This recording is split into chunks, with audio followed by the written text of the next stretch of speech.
오늘 강의할 주제는요. 조선시대 불교가 이제 그 전기 쪽에 이렇게 좀 전개된 걸 말씀드렸는데, 기사회생이라고 하나요? 하여간 새로운 전기를 이제 맞이한 그런 계기가 된 것이 잘 아시는 그 임진왜란 때의 그 의순군 활동이라고 할 수가 있습니다. 임진왜란 때 도대체 어떤 활동을 했고, 그리고 그 영향, 그리고 조선 불교가 어떻게 새로운 전기를 맞이했는가, 이제 그런 말씀을 드려보겠습니다. 임진왜란이라는 것은 기본적으로 동아시아의 세계전쟁입니다. 이거를 세계전쟁이라고 말씀드릴 수 있는 이유는 일본이 조선을 이제 침략을 했고, 그래서 명나라 군대가 참전을 해서, 그러니까 동아시아의 삼국이 이 조선 땅에서 이제 싸웠던 거죠. 이거는 이제 6.25 한국전쟁 때도 미국 또는 뭐 중국 다 참여한 거랑 같은 것인데요. 또 뭐 여러 가지 좀 유사성이 있습니다.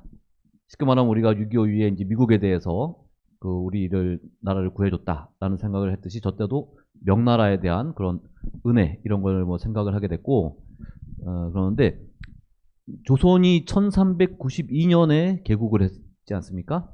그러니까 딱 200년 만에 전쟁이 일어났고, 그리고 1592년부터 정유재란까지 포함해서 총 기간이 7년 동안 엄청나게 긴 기간이고, 많은 사람들이 정말 죽어나가는 거였죠. 근데 이걸 이제 세계전쟁이라고 하는 이유는 이 임진왜란이 일어나고 나서 이제 동아시아의 판도가 바뀝니다.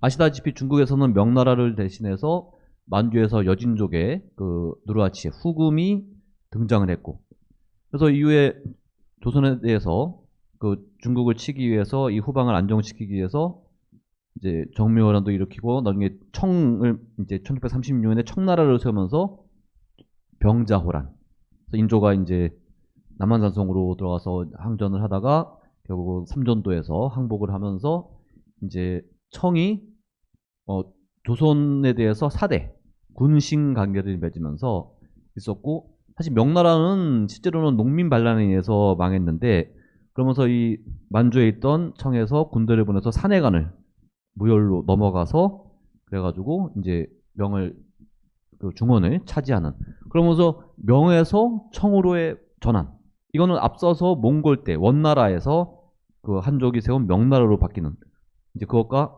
반대로 이제 중국이 세운 명나라가 그쪽에서 말할 때 오랑캐인 그 여진족의 청에 의해서 바뀌는 그런 패러다임의 어떤 전환이라고 보시면 됩니다.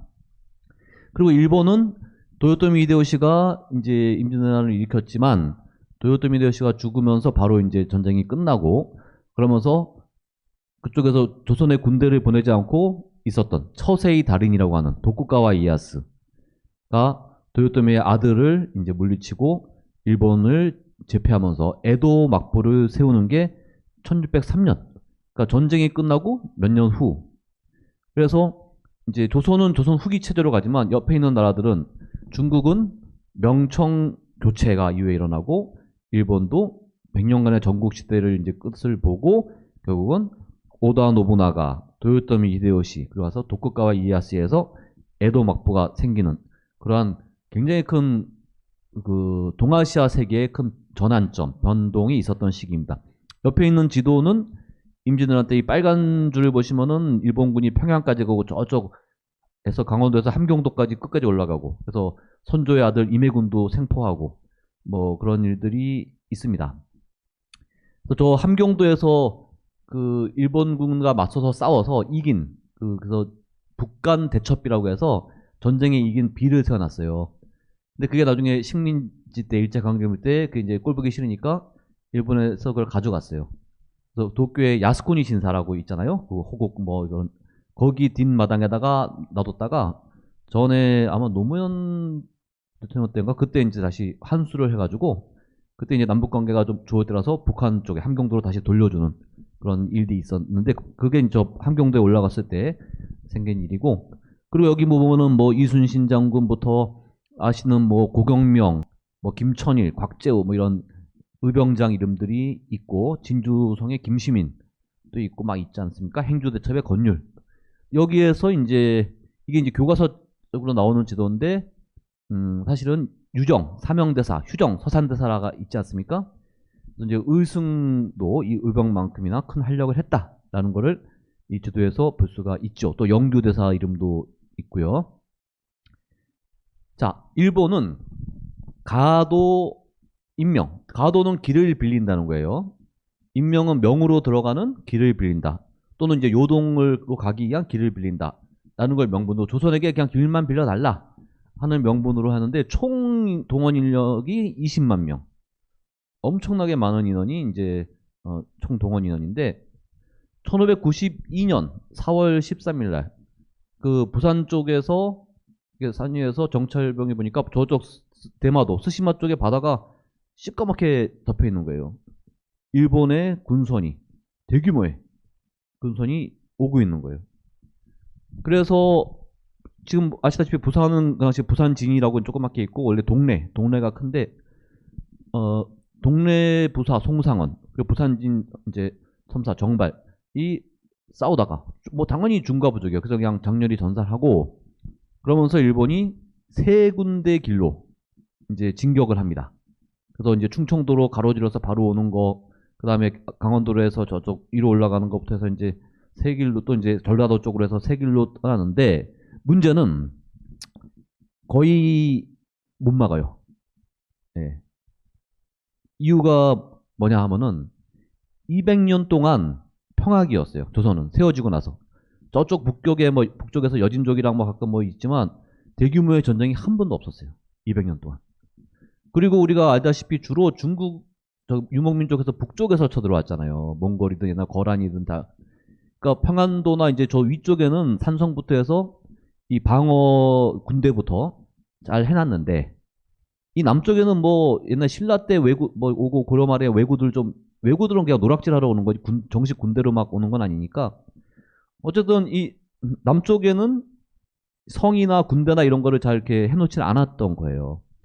더군다나 일본은 그 전에 저쪽에 유럽 뭐 네덜란드부터 이렇게 교류를 하면서 총 이거를 입수해서 전국시대 100년 동안 보면서 이 총을 만들어서 그걸 가지고 무장하는 그런 기회가 있었고 조총을 들고 왔는데 급조해서 농민군들을 모아가지고 이렇게 막 막으려고 그래도 갑자기 뭐가 빵 하고 천둥 소리가 나는데 옆에 있는 애가 그냥 쓰러져서 죽는 거예요. 이게 화살 같으면 뭐 고주먹이 쏘기 전에는 오면 피할 수도 있겠죠. 근데 총은 그냥 죽으니까 혼비백산. 그러니까 저는 정식 훈련받은 관군도 아니고 일반 농민군은 그럴 수밖에 없겠죠.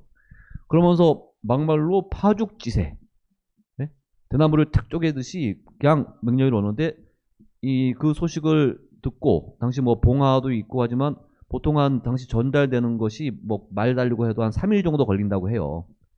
근데 그걸 전해 듣고 하는데 중앙에서 군대를 모았어요. 그래서 신립장군에서 군대를 모았는데 한 12,000명, 하여튼 10,000명 이상을 모았는데 원래는 문경세제든 뭐 조령이든 그 산 고갯길 위에서 막으면은 한 뭐 1,000명이 막아도 이렇게 막 10,000명을 막을 수 있는 그런 거잖아요. 근데 조직해서 가는데 너무 애들이 빨리 와서 넘어버린 거예요. 이 경상도에서 일로 이제 충청도 쪽으로 넘어온 거예요. 그래서 아시다시피 충주에 그 탕금대 거기서 배수의 진을 치고 싸우다가 그냥 못 맞고 이제 일본군이 바로 와서 5월 3일 날 일본군이 한양성에 도달합니다. 자, 20일 만에 지금도 KTX 말고 우리가 완전 군장을 하고 부산에서 서울까지 걸어서 20일 만에 온다. 네? 뭐 장군들이야 말 타지만 일반 병들은 뭐 그렇잖아요. 그럼 지금도 이게 엄청 힘든 일인데 거의 그냥 뭐 그러니까 충주에서 한번 그거 외에는 그냥 온 거예요. 그러니까 선조가 사실은 4월 30일 날 밤에 새벽에 비가 부슬부슬 내리는데 몽진 이제 피난을 떠났죠. 그래서 사실은 그 선조가 몰래 문무백관들과 함께 가니까 그 다음날 서울에 양반집 노비들이 보니까 궁성이 비어있고 노비 문서 자기가 노비라는 걸 증명하는 국가에서 관리하는 노비 문서는 장애원에서 관리를 하는데 그게 경복궁 쪽에 있었어요. 그거를 태우면서 경복궁이 불탔어요. 그래서 나중에 흥선 대원군 때 지금 경복궁을 새로 짓게 되는데 조선 후기에는 그 넓은 궁궐을 복원을 못해요. 그래서 창덕궁 여기 있는 뭐 창경궁에서 다른 또 작은 궁에서 있는 건데, 그래서 일본군은 거의 무혈 입성을 해요. 서울로 들어올 때 이미 비어져 있고, 예? 경복궁은 이미 붙어 있고 비어져 있고, 그래서 선조가 의정부, 아마 정부를 옮겼다 그래서 의정부라는 이름이 나온지 모르지만 그 이제 의정부를 지나서 쭉 개성해서 평양까지 갔다가 결국은 의주는 아시잖아요. 압록강변에 중국과 국경을 맞대. 여차하면 일본군이 거기까지 오면 그냥 국경을 넘어서 중국으로 망명할 수밖에 없는.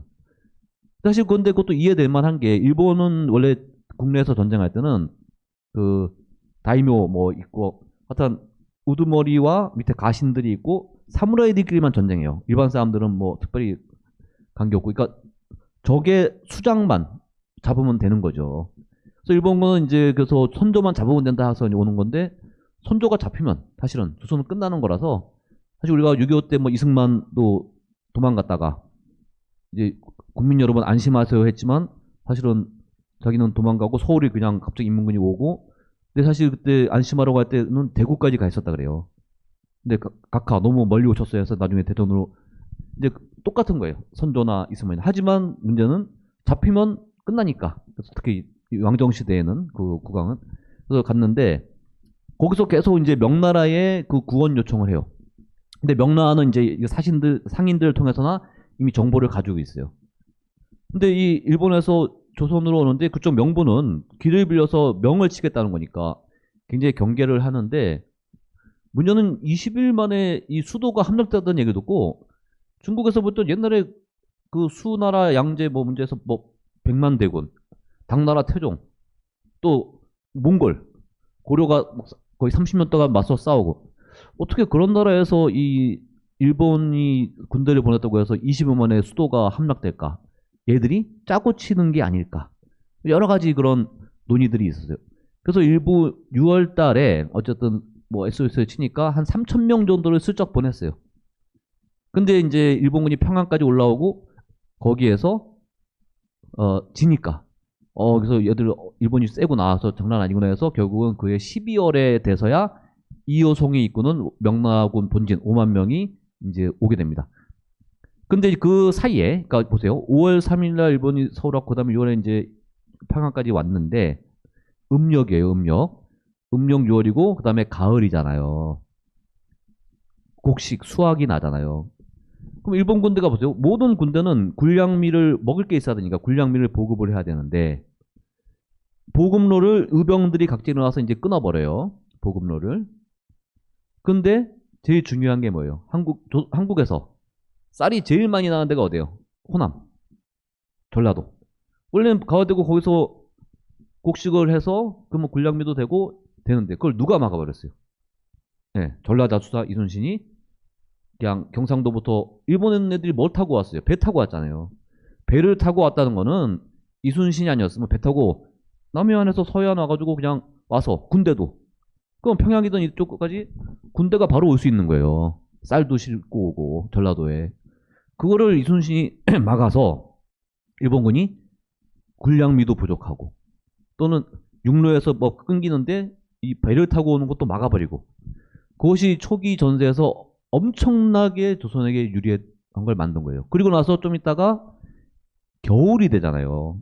따뜻한 섬나라에서 온 애들이 평양까지 왔는데 겨울에 춥잖아요. 동상, 아사, 그러니까 막 추우니까 못 버티는 거예요. 그래서 더 못 올라가고 거기서 일단 있다가 그러다 나중에 명나라 군대가 오면서 이제 전세가 바뀌는. 일단 그 과정에서 이제 우승군 얘기는 좀 이따 말씀드리고, 일단 각지의 의병과 함께 이순신이 엄청난 역할을 했다. 이게 이제 사진은 부산진 전투도입니다. 네. 자, 어떻게 됐냐? 이제 그 과정에서 우리가 그 승군은 도대체 뭘 했을까를 볼게요. 1592년 7월, 그러니까 선조가 의주로 피난을 가서 거기에서 묘양산에 있던 서산대사 청어당 휴정을 불러서 팔도 도총섭을 임명합니다. 그런데 그 전에 인연이 있어요. 그로부터 3년 전에 정여립이라고 그 영모 사건이 일어났는데 누가 휴정심을 이제 거짓으로 고발을 해요. 이분이 거기에 관련돼 있다. 그래서 서울에 5개 갇혔어요. 5개 갇혔는데 손조가 그 글을 받아보고 이분은 고승이다. 그리고 여기 뭐 혐의가 없다. 해가지고 직접 대나무 그림을 그리고 시를 이렇게 내려주면서 풀어줘요. 그래서 이제 이거 고승이라는 그 인식이 있어요. 그러니까 거기까지 가서 불렀겠죠.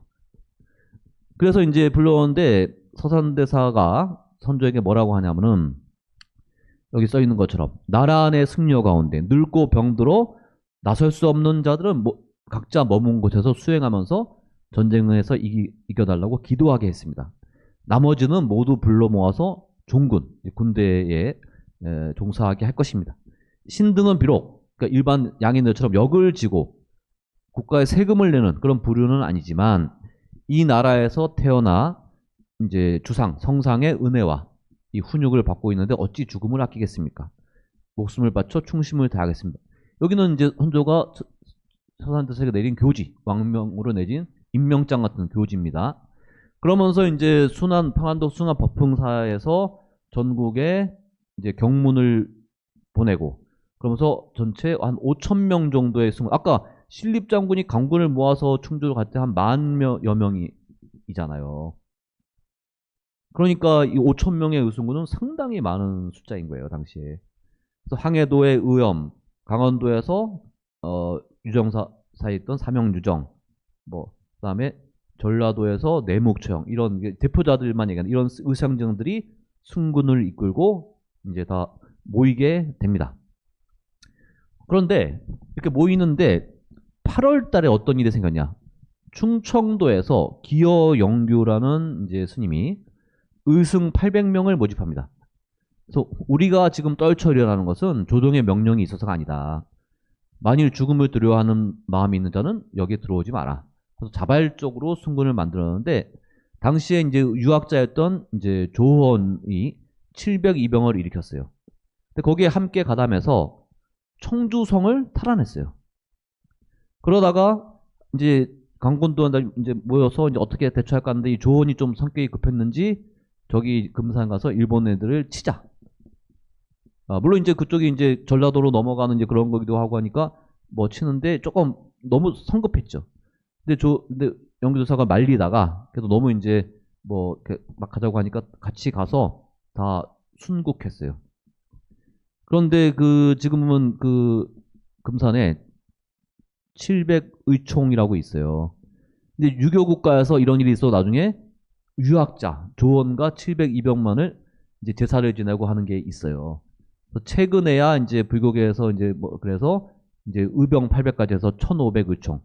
그러니까 의총을 이 유학자 의병에만 조선시대 후기에 해왔는데 이제 의승도 같이 했는데 그래서 1500의총으로 바꾸자. 그래서 최근에 이렇게 하고 있어요. 그런 게 많아요. 이제 의병장들은 광주 가도 지명이 다 이제 그 당시 의병 일으킨 그런 유학자들 지명이 있어요. 그런 걸로 충장로라든지 이런 게 있는데 조선시대 이런 유학자들은 다 이렇게 전쟁 때 한 사람들을 현창하고 제사 지내는데 이제 불교 쪽은 조금 게 약해요. 나중에 말씀드리지만 표충사라고 해서 이제 몇 개 나중에 생기긴 하지만 어쨌든 그러면서 약간 불공평한 거는 있었다라는 말씀을 좀 드리고 어쨌든 이런 일이 일어나니까 선조든 이 조정에서 의승군이 나라에 대한 충심을 가지고 또 실제로도 잘 싸우고 하면서 굉장히 믿고 기대하는 그런 거 실록에 나와요. 그런 모습이. 자, 근데 아까 말씀드렸다시피 명나라 선발대가 왔다가 12월에 명나라 군대 5만 명이 왔죠. 그러면서 전열을 가다놓고 바로 1월 달에 오자마자 이제 조선과 명연합군이 평양성을 탈환합니다. 여기에 사명대사부터 이 승군이 같이 참여합니다. 그리고 그 다음에 서울 여기 고향에 가면은 명나라 사신이 올 때 서울에 오기 전에 그 전날 하루 묵는 사신 숙소가 있어요. 벽제관이라고. 거기에서 이제 일본군이 이제 서울을 막기 위해서 싸우다가 일단은 패배해서 한 발짝 물러나요. 그것만 놓으면 이제 서울인데. 그래서 어떤 방법을 쳤냐면은 권율 장군 아시죠? 권율 장군이 조선군이 서울에서 이제 더 서쪽으로 한강가에서 나지막한데 문제는 그 사이에 뭐 큰 산이 없으니까 행주산성 아시잖아요. 행주산성. 지금 저기 월드컵 경기장 있고 좀 더 가면 행주대교 있고 거기가 전략적으로 굉장히 중요한데요. 한강 끼고 이제 배 오다가 거기를 막으면은 이 한강 쪽도 다 보이지만 서울 쪽도 바로 이게 보이는 그것서 아줌마들이 행주에 돌을 싸들고 올라가서 이제 돌로 했다. 그래서 유명한 그 있잖아요. 행주산성. 예, 행주치마에. 그렇죠.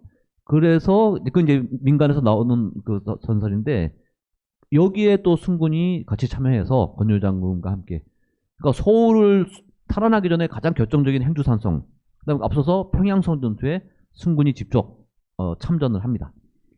그래서 4월에 그 서울을 되찾게 되는 거죠. 그러니까 임진왜란 일어나고 이제 1년 만에. 자, 의승군이 그래서 이 평양성과 행주산성과 이 주요 전투에 참전해서 큰 공적을 쌓고 관군 수가 뭐 이렇게 관군 수를 생각할 때 의승은 꽤 많은 수인 거예요. 그리고 선조가 서울로 들어올 때 나중에 그 청하의정과 의승군, 승군이 그 어가를 호위하고 들어옵니다. 자, 그리고 이제 좀 다른 이제 예를 드릴게요. 이제 기본 이제 주력은 그랬는데 그 외에도 각 지역별로 특히 전라도 같은 경우 이게 중요하니까 나중에 보면 이제 하엄사에서 300여 순군이 일어나면서 호남의 진입을 막게 됩니다. 그런데 막다가 나중에 일본군이 그런 거에 대해서 앙심을 품고 일본도 아직 불교 국가고 뭐 그런데 굳이 뭐 원래 처음에 사찰을 없애고 이러지 않았는데 이 맞서 싸우고 하니까 이제 순군이 그러면서 나중에는 하엄 전라도로 들어왔을 때 2차 진주성 싸움 이후에 전각 500칸을 불태우고 장육전이라고 하는 중심 전각 여기에는 신라 때부터 있던 하엄 석경이 있는데 그걸 불태웠어요. 그래서 나중에 그거를 각항전이라고 해서 이제 숙정대 다시 이제 짓게 되는데 그런 식으로 이제 피해가 많았어요.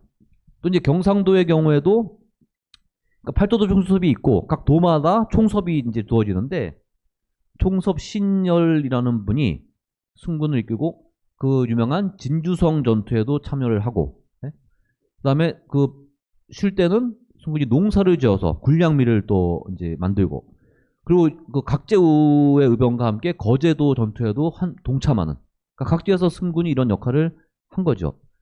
그리고 명랑인가 그 이순신 나오는 영화가 나왔는데 거기 보시면 스님들이 배 타면서 전쟁에 참여한 걸 볼 수 있어요. 수군에.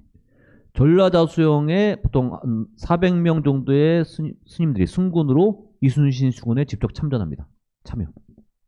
이순신 수군에서도 굉장히 중요한 역할들을 많이 하고 그 다음에 이외에 여수의 흥국사 여수가 이제 원래 전라자수영이 있던 데인데 거기에서 수군이 또 300명이 조직돼서 이 조직은 이후에 갑오경장 때까지 19세기 말까지 그 수군 조직 안에서 이 승군이 계속 활동하게 됩니다. 지금 여기 이제 여수 흥국사의 모습이고요. 자, 이렇게 전쟁에도 참여했을 뿐만 아니라 군량미를 이제 운반한다거나 후방을 지원한다거나 그리고 약간 임진왜란이 일어나고 나중에 서울 수복한 이후에 정유재란 데까지 약간 몇 년간 강화교섭기라고 좀 쉴 때가 있어요. 일본 애들이 경상도 쪽에 외성, 외간 뭐 있잖아요. 그러니까 진지를 만들고 외간 같은 데 이런 데에서 이제 주둔하면서 약간 우리가 6.25 때 이제 휴전까지 이제 할 때 계속 이제 전세에서 서로 싸움을 하지만 이제 크게 이렇게 소강 상태, 이제 그런 상태였을 때 그럴 때 각지를 지키기 위해서 순군이 산성들, 전라도든 경상도든 경기도든 산성을 수축하고 방어하는 데 힘을 씁니다.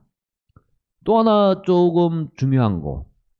자, 전라도를 지켰다는 게 군량미를 일본군에게 뺏기지 않고 이런 것도 있고 여러 가지가 있지만 조선 전기에는 사고, 역사, 그러니까 조선 왕조실록 같은 또 왕실 족보인 선원록 같은 거를 지키는 한 곳에 놔두면 이게 위험하니까 분산을 시키는데 조선 전개는 어디에다 했냐면은 충주, 그다음에 경상도의 성주, 그다음에 태조 이성계 쪽에 원래 그 조상의 고향이었던 전주에 있으니까 전주, 거기 경기전 있고 막 그러잖아요.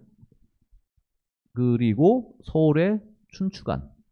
근데 춘추관은 이제 경복궁 불타고 아파트 뭐 그러면서 불탔고, 또 성주하고 충주는 일본 애들이 올라오는 길목에 있으니까 그냥 다 불태웠어요. 그래서 뭘 가져가느냐? 금속 활자 같은 거. 그래서 일본이 그런 사고에서 책도 불태우고 뭐 중요한 책들은 또 가져가기도 하고 하지만 금속 활자 같은 거 신기하니까 가져가서 나중에 에도 시대 도쿠가와 이에야스부터 활자의 군주라고 전시회도 할 정도로 조선에서 유학서, 퇴계 이양쪽 유학서, 의서, 의학서 또는 이 활자를 두고 와서 일본의 그 활자 인쇄, 목판 인쇄부터 이런 것들 엄청 발달하게 됩니다. 그런데 다 불탔어요. 하나 남은 게 전라도를 지켰기 때문에 이순신 수군이 또 진주성에서 전주 사고에 있는 조선왕조 실록이 13대 실록 태조부터 명종 때까지 이게 남아있던 거예요. 만약에 이때 이게 없어졌으면은 우리가 세종대왕이 뭐하고 태종이 뭐하고 이런 거를 지금처럼 자세하게 알지 못하죠. 매일매일 적어둔 이 실록 기록이 있으니까. 근데 이거를 그쪽에 이제 지방의 유학자들부터 이제 옮겨서 나중에 뭐 해주 등 강화도 등 막 옮기다가 결국은 묘양산에 옮겨서 보현사 있잖아요. 순군이 이걸 지킵니다. 그래서 이후에 전쟁이 끝나고 어떻게 했는지 아세요? 이 원본 하나를 가지고 다 베꼈어요. 카피, 복사를 해가지고 지금처럼 기계로 하는 건 아니지만 원본은 강화도에 정족산에 놔둬요. 그리고 나머지 것들은 강원도 오대산, 태백산, 전라도의 무주에 가면 적상산이고 굉장히 높이 있어요. 거기에다가 옮겨놔요. 왜 이렇게 됐을까요? 전에는 북쪽에서 쳐들어오니까 남쪽에 서울 밑에 전주, 성주, 충주 남쪽의 도해지에 그냥 놔둬요. 남쪽은 안전하다고 생각했어요. 근데 일본이 쳐들어와서 다 탔어요.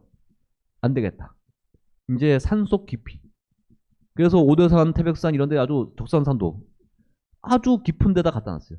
조선 후기에 사관들은 3년에 한 번씩 가서 이 실록이나 이런 거를 이렇게 꺼내놓고 곰팡이 쓰고 하니까 포세라고 해가지고 말리고 이런 걸 해야 돼요.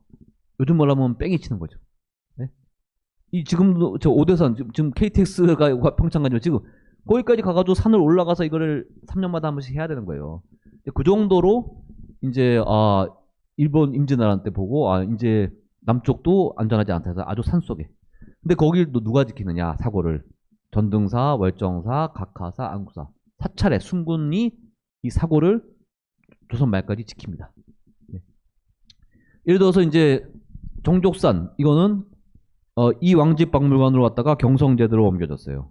그러니까 근대에 들어와서 오대산에 있던 거 그거는 월정사에서 지키고 했는데 나중에 일본에서 동경대에서 이 중요한 역사 기록이니까 우리도 달라. 그래가지고 그 주문진 쪽으로 옮겨서 배로 동경대로 옮겨서 도서관에 놔뒀어요. 그런데 1923년인가 그 관동 대지진 때 동경이 지진이 큰 엄청난 지진이 나가지고 동경대 도서관이 불탔어요. 없어졌어요. 다행인지 불행인지 그 당시에 어떤 교수들이 대출해서 교수 연구실에 있던 거 그게 좀 남아있는 것이 저번에 다시 한수돼서 온 거예요. 네. 그리고 또 하나는 이 뒤에 거는 이제 우리도 이제 이 보관 때문에 태백산보는 원래는 이제 이쪽에 그 경성제대에서 있다가 이제 해방 후에는 부산에 부산 이제 국가 기록을 관리하는 데가 거기다가 갖다 놨어요. 부산에. 근데 우리가 이제 이렇게 있다가 이 적상산보는 이제 원래 총독부 박물관, 네, 그래서 원래 지금은 이제 국립박물관, 뭐 총독부 도서관이니까 있었는데 나중에 없어졌어요. 근데 60년대에 들어서 북한에서 갑자기 조선 왕조실록, 이조실록 번역본이 나온 거예요. 한글 번역본. 그래서 박정희 때잖아요. 깜짝 놀라가지고 그래서 그때 만든 게 민족문화추진위원회, 지금 고전번역원, 그리고 세종대왕 기념사업회 이런 걸 만들어서 시골의 한학자들부터 다 불러 모아가지고 체제 경쟁을 해야 되니까 저기서 실록을 번역해? 그래서 우리도 번역 인력을 키우자 또는 실록을 번역하자 해서 막 번역을 시작한. 근데 갑자기 북한에서 갑자기 그 실록이 800 몇십 책인데 이따만한 걸로 그걸 어떻게 번역을 했지? 의문이 있었는데 그래서 일설에는 근대 3대 천재라고 알려진 사람 중에서 그 뭐 이광수도 있고 뭐 그런데 그 임꺽정을 쓴 홍명이라고 벽초홍명이라고 유명한 분이 있고 그 분이 북한으로 갔거든요. 그래서 그 아들도 이제 유명한 국문학자 김일성대. 근데 그분이 옛날 청북도서관에서 그거를 쫙 한번 읽고 그냥 천재니까 다 외웠을 거다. 이게 농담으로 할 정도. 근데 그게 이제 6.25 때 이제 서울까지 와서 있다가 이제 인민군이 갈 때 가져간 거예요. 그 역사적 통수에서 굉장히 중요해요. 우리 장개석이 중국에서 중화민국이 대만으로 쫓겨날 때도 그 자금성에 있는 그 문화재를 20만 점을 들고 가요. 왜? 중화민국이 중국의 역사 정통성을 가진다. 문화재를 두고 가고 또 하나는 대만 해협을 건널 때 이 공산당에서 그거를 포를 쏴서 배를 침몰시킬까봐부터 여러 가지. 그래서 이 문화재를 들고 가는 것처럼 6.25 때도 그런 이런 실력부터 또는 이제 당시 이제 서울대의 이공계 아주 뛰어난 그러니까 교토대 뭐 이런 데 나온 뛰어난 그 교수들도 데려가요. 그래서 북한이 그 과학기술 나중에 핵무기까지 만드는 데는 그런 인적 자원도 이제 시작이 된 것이 있고 어떤 뭐 그때 그래서 알게 됐죠. 아 이거를 인민군이 들고 와서 뭐 지금이야 뭐 김일성대도 뭐 북한에 어디 있는 거죠. 그래서 어쨌든 이 네 개가 다 오대산본을 빼고는 다 이제 남아 있다. 자 근데 이렇게 또 태조 어진 태조 이제 그림 이성계 그것도 이때 전주에 있던 걸 옮겨서 그 묘양산에서 이제 보관을 했습니다. 그래서 이러한 국가의 위기 속에서 속세를 벗어난 스님들이 전쟁에 직접 참여해서 유학자 관료들, 뭐 지방에서 의병이 있었지만 서울에 있는 뭐 고위 관료부터 다 도망가기 바빴고 그런 상황에서 충리의 공적을 세웠다. 이런 거죠. 그래서 이것이 엄청나게 이 불교에 대한 사회적 인식을 바꾸는데 크게 기여했다라는 얘기인데 그런데 문제는 의순군이 나라를 구했고 불교에 대한 그 사회적 인식도 바꿨는데 전쟁은 사실 엄청난 타격이죠. 그러니까 순군을 동원되면서 너무 많은 인원이 다 뛰고 그 활동하고 유지하는 뭐 이 곡식 군량미부터 이런 거 다 직접 조달하고 사찰에 땅들이 있는데 그런 걸 또 항폐화되고 또 아까도 말씀드렸지만 의순군에서 일본과 싸우니까 일본 애들이 약간 앙심을 품었든지 사찰을 그 삼남지방에 불태우고 약탈하고 그리고 이제 어쨌든 전쟁에 뛰었으니까 많은 사람들이 죽고 그리고 전란 후에 이제 순군을 뛰고 하면 또 정부에서 포상도 하고 막 그래서 환속도 많이 하고 이제 이러한 인적 물적 폐해가 엄청 났던 거는 맞아요. 그 또 하나는 결국 불교는 5계 중에 하나 가장 중요한 불살생이잖아요. 살생을 하면 안 되죠. 원래는 또 무기 소지 금지하는 계율도 있어요. 그러니까 이 어쨌든 불살생의 계율을 정면으로 위반한 거예요. 그리고 순군 활동을 하면서 이 수행 풍토가 약화되고 그런데 이것이 왜 일어났을까? 그거는 이제 동아시아에서도 중국과 일본도 사찰을 지키기 위해서 무장하고 이런 사례들은 많이 있지만 이 외적과 싸우기 위해서 전국에서 일어나서 직접 전투에 참여해서 막아내는 거는 이때 의순군이 거의 유일한 예예요.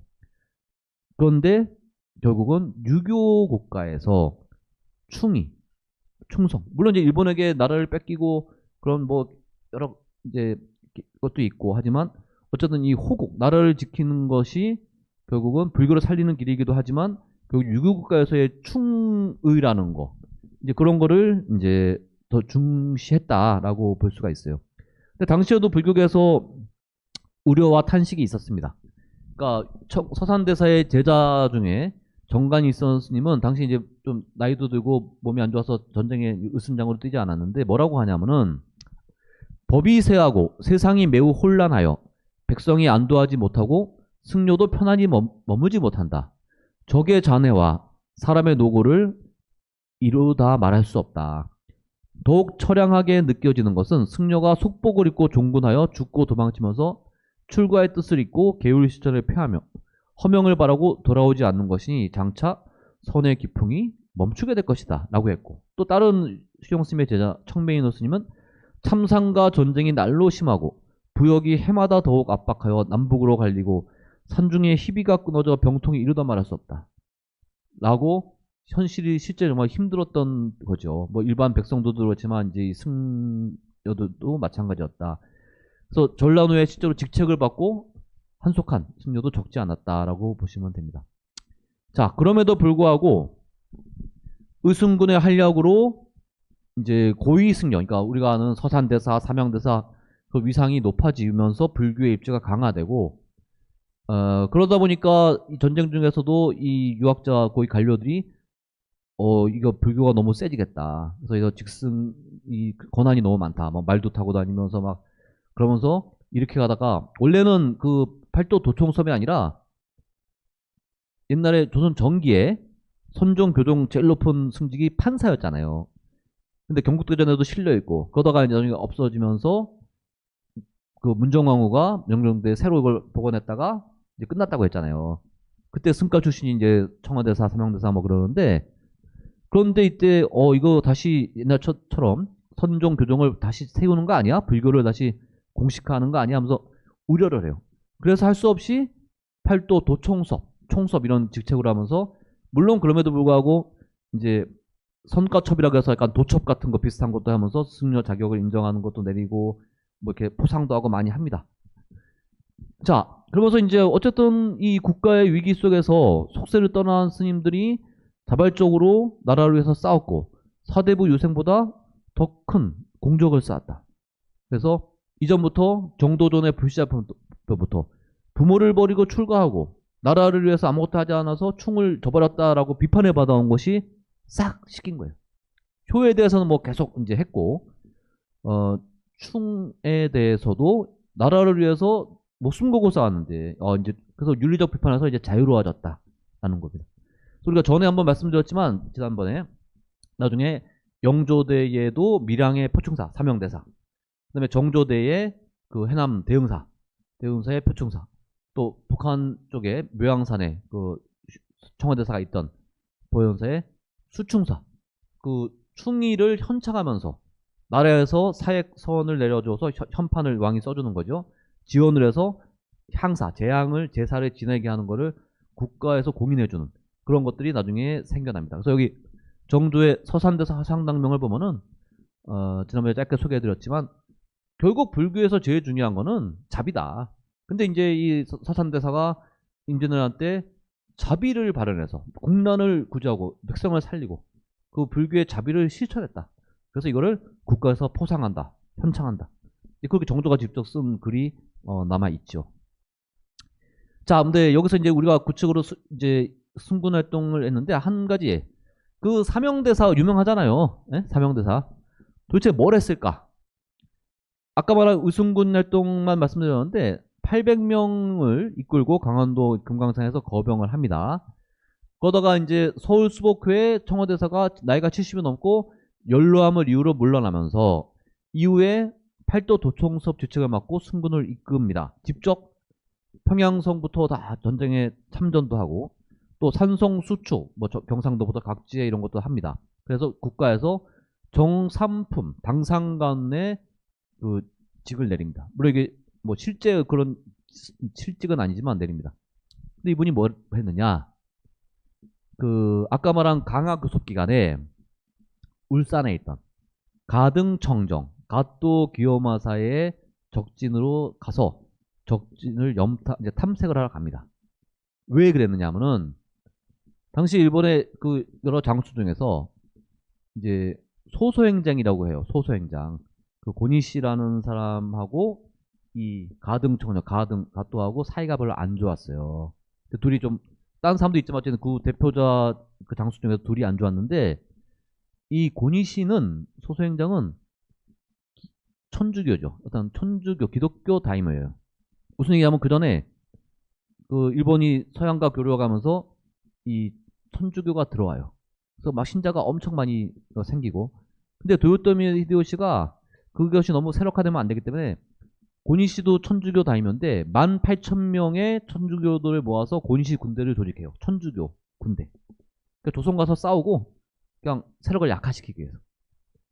그러다 나중에 이게 더 가서는 도쿠가와 이에야스는 나중에 에도 막부를 만들고 천주교를 그 그러니까 위험이 있다. 국가에 대한 충성도 하지 않고 하면서 없애기 위해서 단가제도라고 일본은 각 마을에 사찰을 지정해서 사찰에다가 요즘 동사무소처럼 가서 호적, 주민등록 등본을 하면서 이제 등록을 하는데 쓰는 게 있어요. 나는 기독교 신자가 아닙니다. 그거를 써고 그 주지 스님이 승인을 받아야 돼요. 그렇게 해서 천주교를 없애려고. 그러면서 사찰에서 관리하고 모든 그 가족은 그 사찰에 신도가 되면서 죽었어도 거기에 묻혀요. 지금 뭐 가도 일본 사찰 가면 이렇게 가족 묘들이 뒤에 다 있잖아요. 에도 시대부터 나온 거예요. 그래서 뭐 가족해서 화장하고 그다음에 다 묻히는 거예요. 아주 편하죠. 깔끔하죠. 그래서 사찰도 에도 시대 잘 되고 엄청 많은 사찰들이 그런 이제 재정적인 기반을 갖게 되고 그게 다 기독교를 막기 위해서 이제 한 거예요. 일본에. 자, 그런데 어쨌든 이제 도요토미 히데요시만에도 눈에 가신데 이거를 막 없애기 그러니까 어쨌든 이 고니시 군대를 해서 보냈는데 여기에 스페인 출신의 세스페데스라는 선교사가 일본에 와 있다가 종군 신부로 따라옵니다. 그래서 조선에 와서 한 1년 정도 머물러요. 그런데 사실은 이게 전쟁 때 일본군에 어떻게 보면 그 조선을 침략하는 침략군대 종군 신부로 따라온 건데 그 창원인가 그쪽에 마산 하여튼 창원 그쪽에서 이 공원을 만들었어요. 세스페데스 공원. 그래서 세스페데스 원래 살던 스페인의 그 마을부터 막 해가지고 또 천주교 쪽에서 그걸 이용해서 천주교가 18세기 후반 뭐 그게 아니라 이때 임진왜란 때 이미 들어왔다. 세스페데스가 들어와서 아주 평화롭게 하면서 천주교를 처음으로 조선에 도입했다. 막 그런 또 작업을 하고 있어요. 사실은 침략 군대의 일원으로 조선에 온 거예요. 왜냐면 천주교 군대를 조직해서 온 거니까 거기 이제 종군 신부로. 그런데 가토 기요마사는 도요토미 히데요시의 측근인데 불교 신자예요. 뭐 일본은 대부분 뭐 불교 신자지만 그래서 이 고니씨하고 사이가 서로 안 좋은데 고니씨가 당시 강화 교섭을 명나라랑 주도하고 있는데 사이가 안 좋은데 삼원대사가 가서 도대체 쟤들 어떻게 비밀리에 했거든요. 우리가 6.25 때도 미국하고 북한, 중국해서 마지막에 휴전협정을 맺고 우리는 안 꼈잖아요. 못 꼈는데 그때도 명나라 군대랑 일본 군대가 강화 교섭을 했어요. 그래서 일본은 삼남 지방을 우리 땅으로 해라부터 뭐 여러 가지 막 욕을 하고 막 그러는데 정보를 모르니까 삼형대사 가서 그거를 이제 좀 구슬러서 너 저기랑 사이 안 좋지 하면서 근데 어떻게 돌아가냐 우리가 같이 얘기해보자 해가지고 몇 번을 찾아가요. 그런데 그 가토 기요마사가 뭐라 그랬냐 삼형대사에게 물어봐요. 조선에서 가장 중요한 보배는 도대체 뭡니까? 내가 모르는 보배가 있는데 가장 중요한 게 뭡니까? 삼형대사가 딱 앞에다 뭐라 그러냐면 그건 당신의 머리다. 너 머리만 잘라버리면은 조선은 큰 보배를 얻는 거다. 그래도 이 사람이 워낙 삼형대사가 고승이고 또 불교 신자니까 그러면서 하면서 진짜 훌륭한 고승이다 하고 넘어가는 그런 일화가 남아있어요. 그러니까 당시에 있는 기록이니까 이거는 뭐 사실인 기록인데 그러다가 이제 전쟁이 끝나고 이제 나중에 보니까 저쪽에 만주에서 후금 세력도 조금 이렇게 하고 뭔가 조선도 뒤를 후방을 안정시켜야 되고 뭐 여러 가지 있어서 또 일본하고 이제 전후 교섭을 해야 돼요. 뭔가 여러 가지 이유로 일본에서도 계속 뭐 도쿠가 이에야스가 서면서 요구하고 근데 아무도 가려고 안 해요. 무서우니까. 정유진한 때 애들이 막 뒷전락하고 막 코백하고 막 그랬잖아요. 나중에 애들 갈 때. 그래서 이게 아무도 제가 가겠습니다를 못 하는데 결국은 일본이 불교 국가고 또 당시에 또 사명대사가 어쨌든 고승으로서 일본에도 알려져 있고 해서 선조가 사명대사를 그러니까 외교 정권 특사로 보내게 되는 거예요. 근데 이때가 어떤 일이 있었냐면 사명대사가 청와대사가 모형산에서 입적을 했어요. 그래서 이제 경상도 있다가 올라가는데 스승에 이제 입적을 했으니까 이제 요즘 말로 장례를 이제 해야 되니까 가는데 선조의 명을 받은 거예요. 일본으로 가라고. 그래서 장례에 참가를 못하고 바로 돌아서 대마도로 향해 떠납니다. 그래서 나중에 돌아와서야 이제 가서 이제 뭐 비석도 세우고 뭐 여러 가지 하는데 근데 일본에 가서 그냥 뭐 이렇게 갔는데 그 전해에 에도 막부가 세워졌는데 그거 전혀 생각도 못했죠. 원래 스시마 가서 거기서 이제 대마도에서 보통 이게 그쪽에서 외교적인 걸 하는 게 관련인데 갑자기 교토로 오라는 거예요. 교토로 가서 교토 밑에 후시미성이라고 갔더니 이 에도 막부의 쇼군 도쿠가와 이에야스가 직접 나와서 이제 회담을 합니다. 그래가지고 조선인 포로 몇천 명, 3천 명 이상을 데려오는 것부터 전후에 이렇게 수교하는 이런 밑바닥을 까는 것도 사명대사가 한 거죠. 그때 가서 일본 승려들부터 하면서 글을 받으려고 막 이렇게 막 몰려들고 뭐 여러 일화가 있어요. 자, 이만큼 많은 이제 일을 했다라는 겁니다.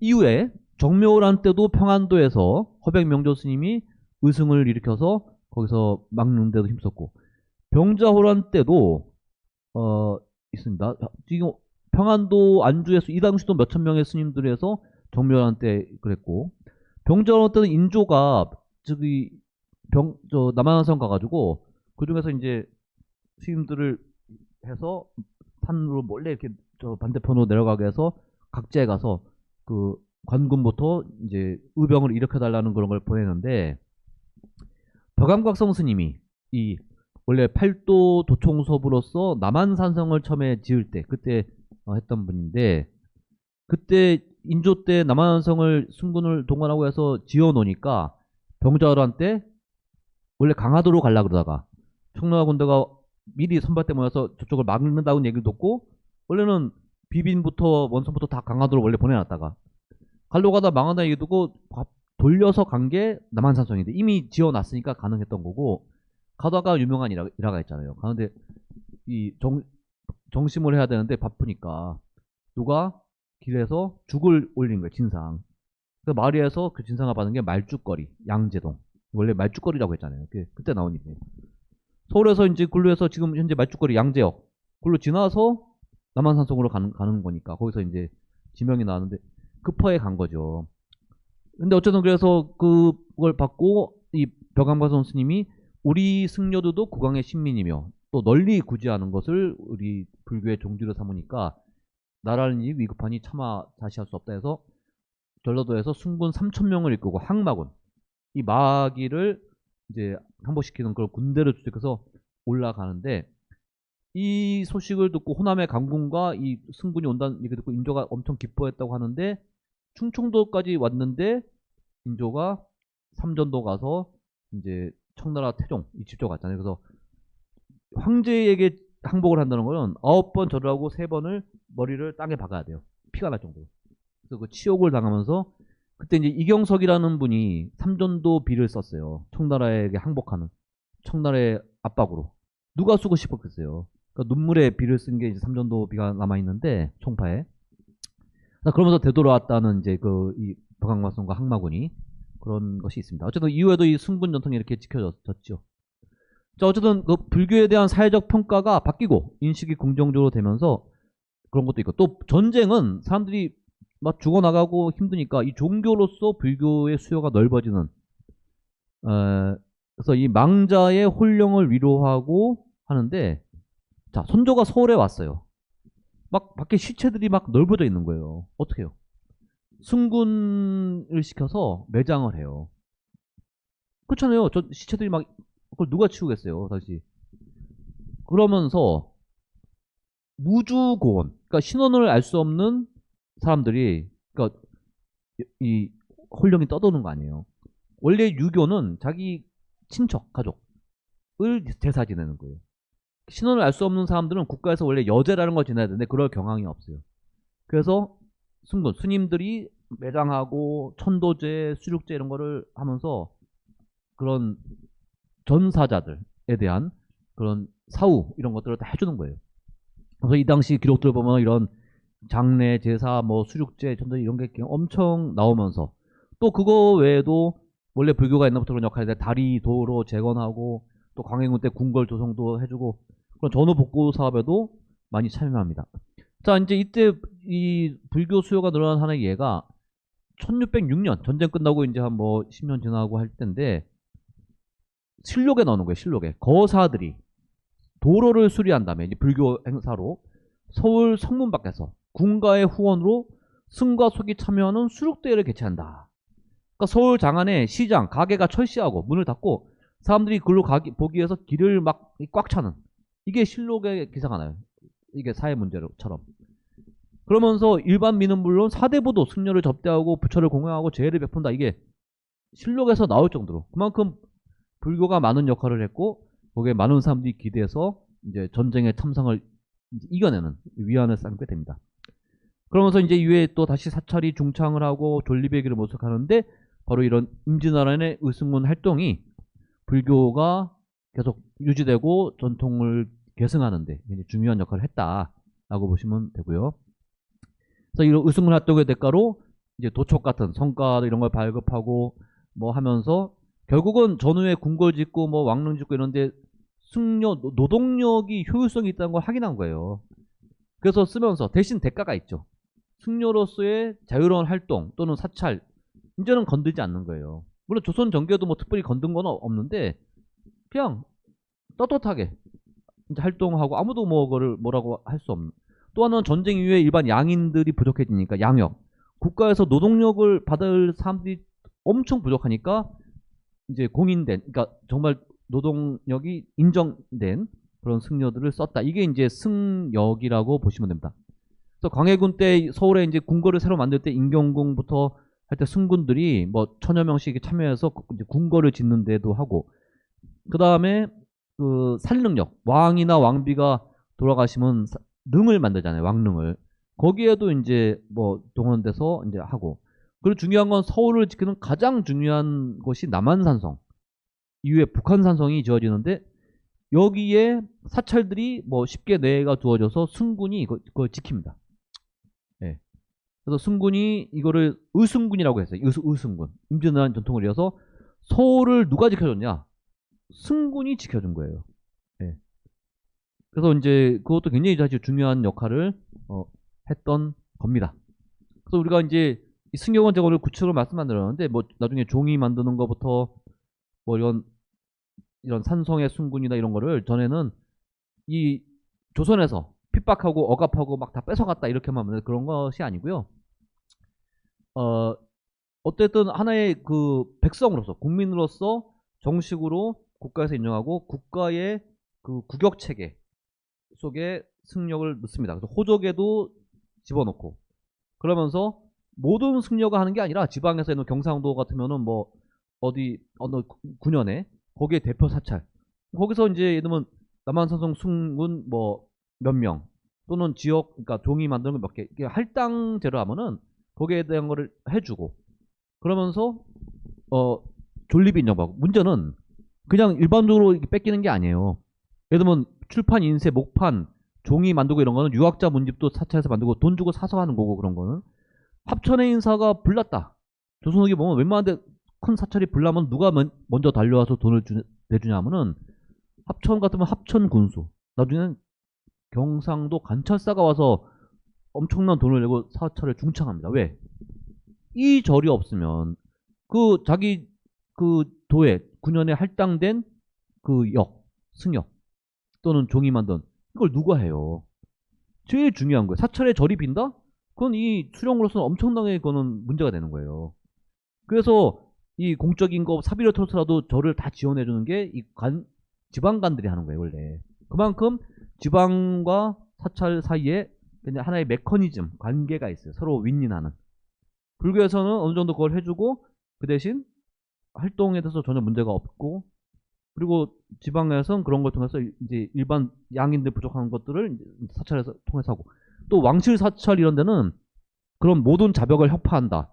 또 공명처벌에서 엄청난 그 양반 이렇게 직을 사는 거 그런 거를 절에다가 줘요. 돈 주고 팔 수 있는 거거든요. 그래서 뭐 이렇게 중창부수 할 때 왕실에서도 그렇게 다 돈을 내주고 그러니까 굉장히 많은 지원이 있어요. 아까 벽양박성 스님 같이 그 남한산성에도 이렇게 팔도도 총사하고 이런 분이 화엄사, 법주사, 송강사 네? 이런 것들을 금산사 이런 것들을 다 중창을 해요. 엄청난 돈을 누가 내요? 다 왕실에서 이 중앙에서 많이 내는 거예요.